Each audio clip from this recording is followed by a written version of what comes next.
What is the word manufacturing and sale? It's like oil and vinegar. What do you guys think? What am I talking about? So if you think of the words manufacturing, you hear words like duplication and replication and to be able to expand things on a full scale, to be able to not rely on any one individual or any one particular dynamic in order for you to manufacture a sale. I'm an entrepreneur, I run my own business. If I'm the only person in my company that knows how to sell, I'm done. Run and measure and manage and grow a duplicatable sales organization that does not rely on any one individual as the be-all and end-all. How's that sound, Jill? There's really only 4 things that you have total control over. Strategy, skill, activity level, and attitude. So what do I mean by this? Okay, there's a whole bunch of things on here I have no control over.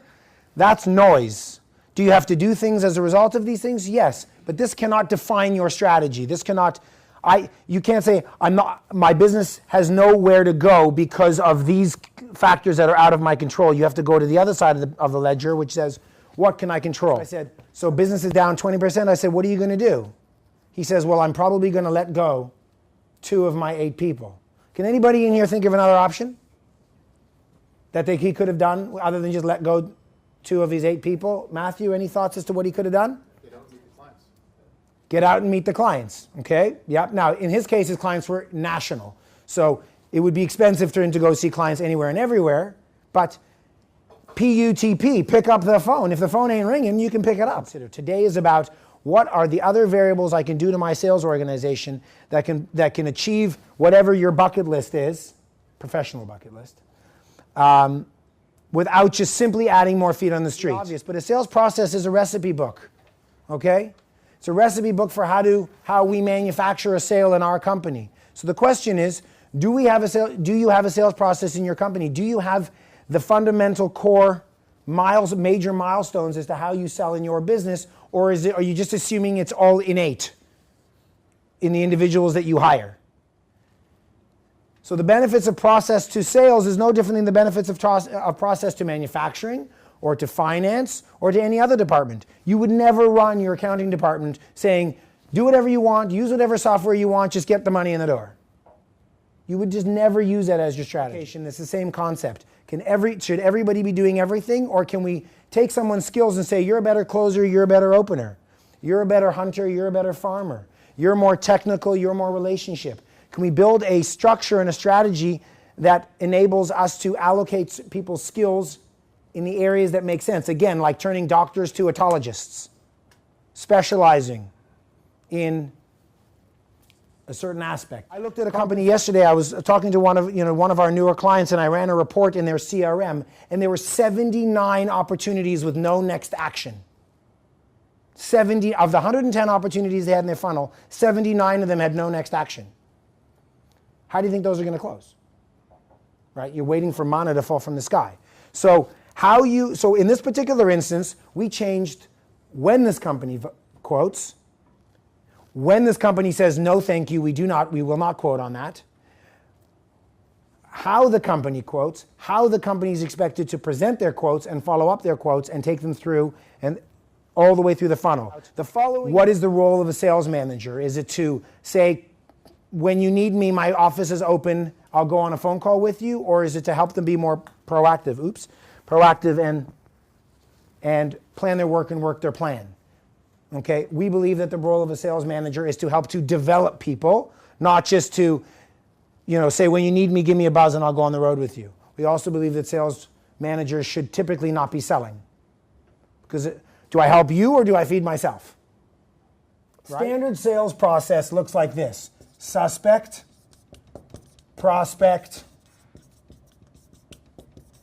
first appointment,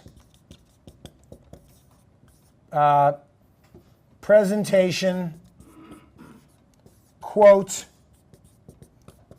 and close. If you go on a first appointment, Shelley, there are 3 potential outcomes. And I don't mean the sale. Let's assume that the sales cycle is longer than that you couldn't possibly make a sale in your first meeting. But there are 3 potential outcomes of that. What are they? That you decide it's not a fit? That they decide. Or they. Okay, so they say, no thanks. Okay, what else? What are the other two potentials? You have an opportunity to estimate. Okay, so there's an immediate or an active interest in something. Let's talk more turkey and let's talk it soon. Okay, and then the other one is pretty easy, which is something for the future that we don't know about. Okay, so this is an action. This is a milestone. Look at an example. So this is called the sales roadmap. This is just a template. Obviously, you know, for some companies it's going to fit like a glove, but for most companies it's just a template. So it suggests, it's almost like the recipe book that I was mentioning prior. So on this side we have the milestone. Unqualified lead, it's disqualified, it's qualified, future, immediate. So that's 3, 4, and 5. Qualified, solution developed, and sale. Then this is the actions associated with the milestones. Then this is the how-to for the actions associated with the milestones. And then the column that's not there, that you don't see because it's not there, is, and where to stick that information in the CRM. Now you have a recipe book. There are effectively 4 major components in relationship management. Okay? You got to open doors. You got to close those new doors. This is new customers. Selling more to your existing customers, and then providing post-sale support, customer service, technical support, all that other kind of post-sale interaction. So those are the 4 aspects of what a salesperson may do or could do depending on the way your company's set up. That's the traditional. That's out of the box. So what percentage of your time does your rep spend in each section? It doesn't matter what your answer is because it's wrong. The reason why is because the answer has to be 100%, 100%, 100%, 100%. And since last time I checked, 400% does not exist. We only go as high as 110%, right? 7 o'clock, 7 a.m., you're into your 3rd coffee. You've taken off your jacket, maybe even loosened your tie. What then happens? What ruins this? The phone ring and your existing clients calling you for things. Typically here. People bought something from you, now they want to talk about it. They got questions, they got problems, they want to just have a chat. Then existing customers call. Then a lead comes in, which of course is a wonderful thing, not a terrible thing. So this never happens. The priority is in the exact reverse of my picture. You're not going to